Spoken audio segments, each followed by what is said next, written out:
The hand people in Cape Town can still enjoy their beaches. The city has been exempt from beach and park closures. But as with the rest of South Africa, people are still expected to comply with safety protocols. Well, to monitor this, Police Minister Becky Cele is visiting 9 beaches in the city. Lindsay Dentlinker has chatted to the minister, and let's find out from her what he's had to say. Lindsay, a very good morning to you. And what's the minister been looking for, and what's he found on this inspection?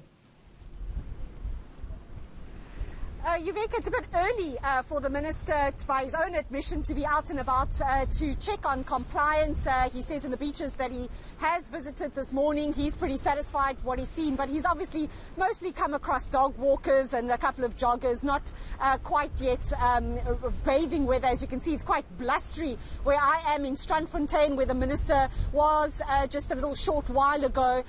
But Yuveka, what he's told me is, as you know, a very contentious issue, that the Cape Town beaches are allowed to stay open, but not, for example, in the Eastern Cape and in KwaZulu-Natal on certain days. But the minister says what he thinks many people are unaware of is the fact that it was these provinces who laid these recommendations to the National Command Council. It was the premiers of these provinces who made these suggestions that beaches, for example, in KZN, be closed on certain days and, of course, closed completely in the Eastern Cape.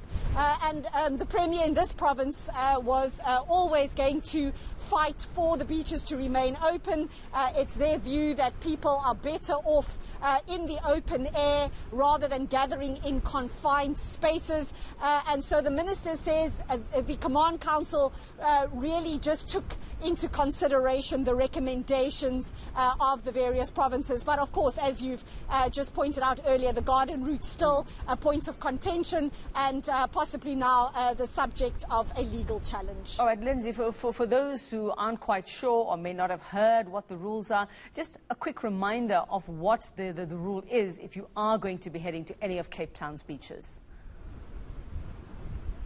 Well, Yuveka, for today, really, there are no rules other than you are allowed to go to the beaches. Law enforcement will make sure that you maintain COVID-19 protocols, that the gatherings and the groupings don't become too large, that people are not moving around and in contact with each other when they are not wearing a mask.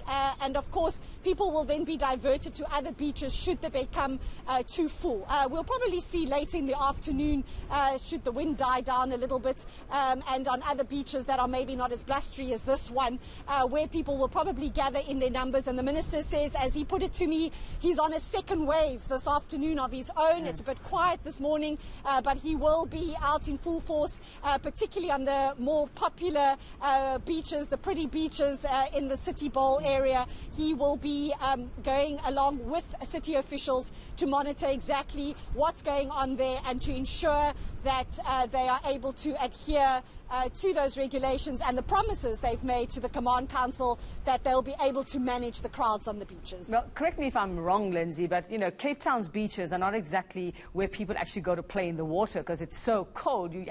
People just go there to be on the beach. So I'm not sure if you're able to tell us, it might be just a bit of a technicality as well, but policing the beach itself, we're talking about the sand and the water. What about the areas, you know, outside of that where you have the beach front? What happens there? What's the jurisdiction there? Do the same rules apply to those who might just be, you know, on the pavement having a party just before the beach?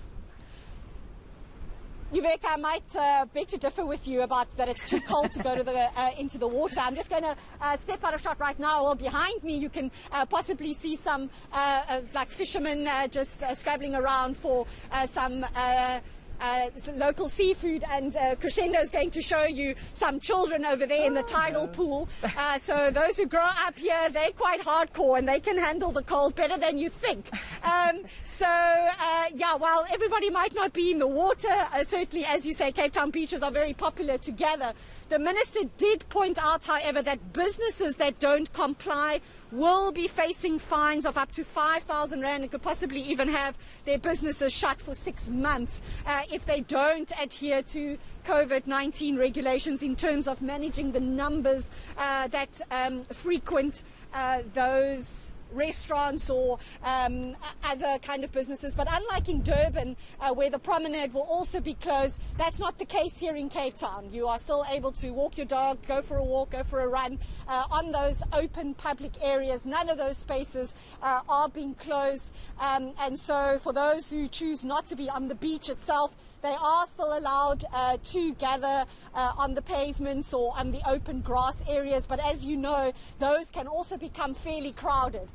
So as I say, probably later in the day, we'll go and have a look at how law enforcement is managing those situations should people turn out in their numbers today. All right, you're right, Lindsay. I think only Cape Town-born people can bear those waters. Us Durban-born people, we don't make it in Cape Town. Thanks so much, Lindsay. We'll continue to keep an eye on the minister's visits, the police minister's visits to beaches in Cape Town today. Well,